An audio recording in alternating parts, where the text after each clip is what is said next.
Nigel, in the snapshot of UKIP here on September 23rd, I believe you've just been over to Ireland. Yes, I have. I've been twice, actually. We've got this big referendum coming up on October the 2nd. Of the 27 member states of the EU, the only country that is getting a vote on this treaty is the Irish, and of course they voted in June last year. They said no, we don't want it, but that of course wasn't good enough, and they were told by Mr Barroso and their European masters that they must do it all again. So we're playing quite an active role in this. UKIP heads up a group in the European Parliament called the Europe of Freedom and Democracy Group, and we've produced a booklet, an 8-page booklet, which through the Irish Post Office has gone to every house in the country, and it's provoked a huge response from the governing parties, Fianna Fáil and Fine Gael, condemning UKIP and condemning the leaflet. And we're the only ones in this referendum actually talking about the treaty, what it says and what it means. So it's been quite exciting. And what's the feedback in Ireland? You mentioned Ireland, because I remember my uncles had farms on the west coast of Ireland. I remember in the early 70s, mid-70s, suddenly they were not farming and not having to farm it, and mentioning the EU and well, feedback. I mean, look, when Ireland joined the EU, she was a very poor country, and she's had an enormous amount of taxpayers' money over the last 35 years. But that's not the real reason that Ireland boomed. The real reason that Ireland boomed was they had a corporate tax rate of 12.5%, and because of that, you had American companies, British companies piling into Dublin, you know, running back offices for city trading companies and all the rest of it. That's the real reason that Ireland became a rich country. But the first big mistake for the Irish was joining the euro. And they joined the euro, and because of that, they got interest rates about half the level they should have been. So the property boom and collapse in Dublin has been far more spectacular than it's been in Britain. So the good times are over.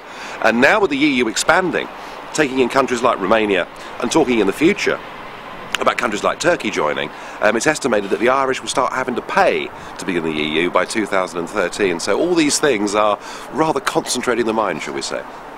Okay, so if we stay across the water and we go to Calais, yep. If the jungle, so to speak, was full of, everybody in that jungle was a cancer specialist, would you let them all in?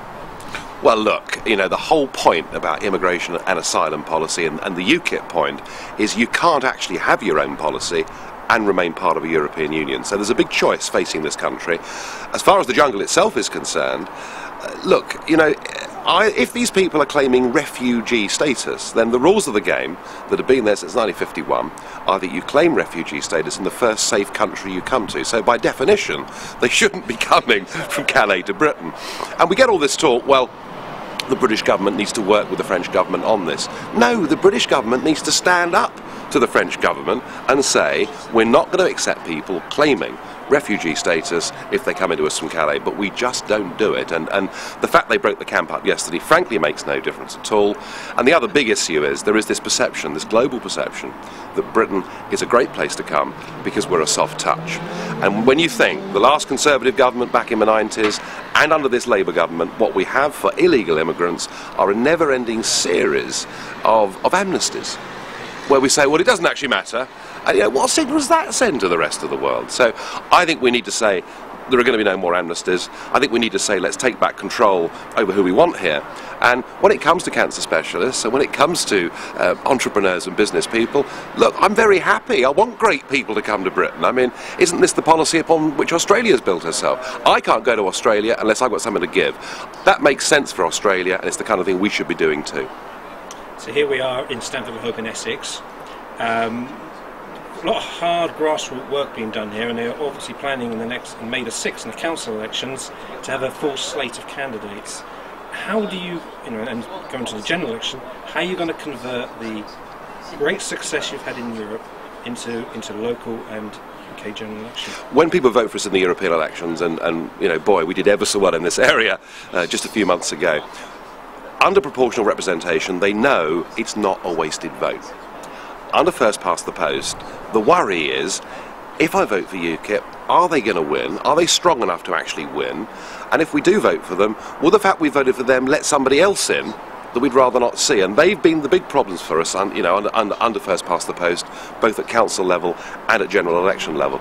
It's about having the perception of being a winner. And one of the reasons I'm here is just a few miles down the road in Billericay. There is a town council election taking place tomorrow. And if we start winning a few of those, And we recently had a big win in Cambridgeshire in a county council seat. Once you start to win a few, people say, crikey, they've got half a chance. And if they think you've got half a chance, you have. So that's really what it's about. We've got to change people's perceptions, and we've got to say to people, look, these issues that you voted for us on in the European elections are just as pertinent and just as relevant to local and general elections.